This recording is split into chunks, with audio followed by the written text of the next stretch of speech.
สำนักงานปศุสัตว์เขต 1 ตรวจต่ออายุ การปฏิบัติที่ดีสำหรับศูนย์รวบรวมไข่ในพื้นที่จังหวัดอ่างทอง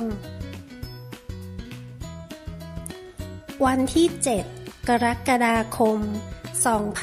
2568 ส่วนมาตรฐานการปศุสัตว์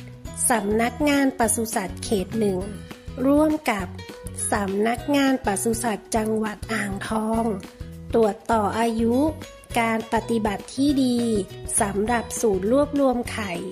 ในพื้นที่อำเภอวิเศษชัยชาญจังหวัดอ่างทองครอบครัวปศุสัตว์ทำด้วยใจทำให้ไวทำได้จริง